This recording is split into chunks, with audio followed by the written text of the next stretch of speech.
Now, back in 2012, I remember when this movie was announced and I saw the trailer for it, and I was like, I'm really sad because I'm probably never going to see Tobey Maguire as Spider-Man ever again. That's probably going to change in about a few weeks, but when I first saw this movie, I absolutely hated it. And I haven't watched it in a while, like a good while. So tonight, I went in with fresh eyes.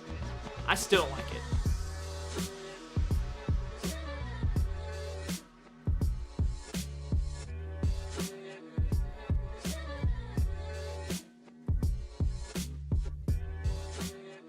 The Amazing Spider-Man stars Andrew Garfield and Emma Stone and is about after Peter Parker is bitten by a genetically altered spider, he gains newfound spider-like powers and ventures out to save the city from a mysterious reptilian foe. Now listen, I do know that a lot of people really like this movie, and I respect your opinion no matter what. If you love this movie, I am so happy for you. There are kids that grew up with Andrew Garfield as their Spider-Man. And I respect that because I grew up with Tobey Maguire and that's my Spider-Man. People grew up with Andrew and I'm excited for them to see him potentially in No Way Home. So it's all fine and dandy. But in my personal opinion, this was a big waste of time if you ask me personally. Because again, this was like 5 years after Raimi's trilogy was ending. So Sony said, we want more money. We want Spider-Man again. So let's reboot the franchise, a new Spider-Man, and then let's start setting up stuff for like Sinister Six, Venom, just future installments. But we gotta make the first solo movie first. So let's do an origin story. Oh, let's make it darker because after The Dark Knight came out, superhero movies were like, all right, we're going dark now. Heck, a lot of movies just in general were like, we're going dark now. So they're like, all right, we're going to do the untold story of Amazing Spider-Man with a new Spider-Man and a new world. And we have Gwen Stacy, not Mary Jane, which is totally fine with me. But for me, this movie is just flat. Of course, I'll start with my positives, and that is Mark Webb as a director. Now, he's made a few solid dramas. 500 Days of Summer, really good. Underrated movie with Chris Evans is Gifted. That came out a couple years ago. Underrated little good movie. So he's good with dramas. So when he directed a big budget Sony $100 million Spider-Man movie, I think he did the best he could, especially with our web shooting scenes and all of our action scenes. Fairly solid. I have no issues with just technical aspect of the movie. It's a little dull looking, very gray because, you know, darker tones because Dark Knight was dark, so we gotta make Spider-Man dark. To me, that doesn't work at all. So for that untold story and all the posters being more dark and everything, it doesn't work for me. But I will give Mark Webb the benefit of the doubt and say he did the best he could. I do enjoy our final battle scene, but besides that big scene, everything else is pretty much fine. The web shooting scenes are very well done. I like all that. And then Andrew Garfield as Spider-Man. He is great as Spider-Man. I really like him in the suit. I like Andrew Garfield as Spider-Man. Apparently, he was a big fan of Spider-Man before going into this movie, and I respect that, because if you watch this movie, he's got the quips, he's got the not coming out of your veins web, he built his web shooter, so they were going for more comic-based. I respect all of that. Hell, Gwen Stacy, aka Emma Stone, who is a wonderful actress, she's kind of fine, but she's more of just a okay character that's super smart and that's in love with Peter Parker until the very end, which deals with her father dying. That's when more of the grit of her character really is like developed.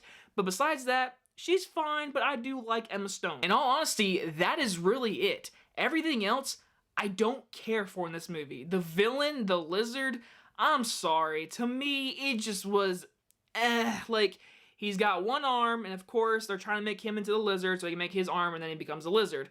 It's a good story, but there's also a deleted scene, apparently, where he has a son character, and, like, it's a whole subplot to give him some, you know, character. Yeah, that's not in the movie. So, with that being said, he's just a guy saying, I want an arm. Ooh, now I'm a lizard. And then all of a sudden, like, seriously, all of a sudden, he wants to take over the city. He wants to make people lizards, and he makes, like, a squad of cops become lizards.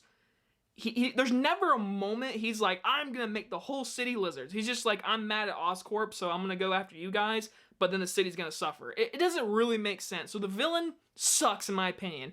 And we already know he's gonna show up in No Way Home, and I'm glad, because like, it's still cool to see someone from a different universe show up, that's cool and all, but I do not care. Like, if he's in the movie and dies, okay, Didn't really care, but listen, in this movie, he's not a good villain. I do not like the Lizard at all. And one of my biggest things about this movie, I might get some hate for this because I know people that do like Spider-Man's suit. I fucking hate his suit.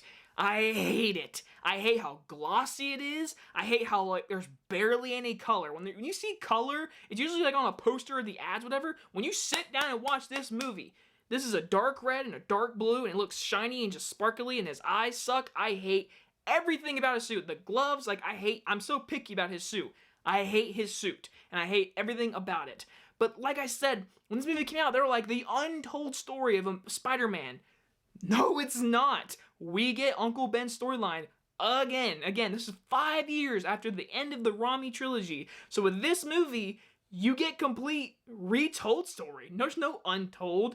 The untoldness is all of his parents and dad, their science experiments, whatever. You get a glimpse of it in the beginning of this movie and the next one, which we'll get to in a day or two.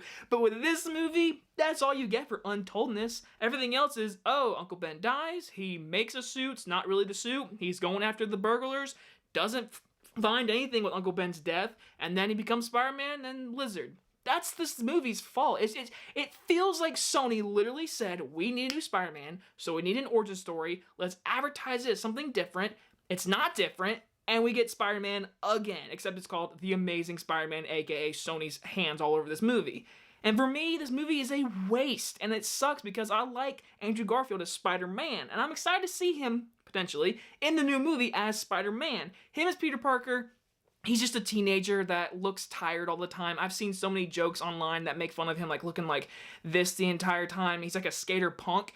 It's true. To me, he does not feel like Peter Parker at all. I think he's good as Spider-Man, but that is it. And besides that, I've never liked this movie. I've never cared for it. And I really don't ever care to watch it again. I will give The Amazing Spider-Man a C-. I do remember walking out of the theater back in 2012 saying to my dad, it was fine. Like, it wasn't as good as the original, which was Tobey Maguire to me, but that was fine. And my dad said, nah. So that's how I feel about this movie. It's very Again, it's gonna be cool to potentially see him in No Way Home. But next is Amazing Spider-Man 2, which we will get to. Anyway, guys enjoy this review, and I'll see you guys on the next one. Bye-bye, everyone.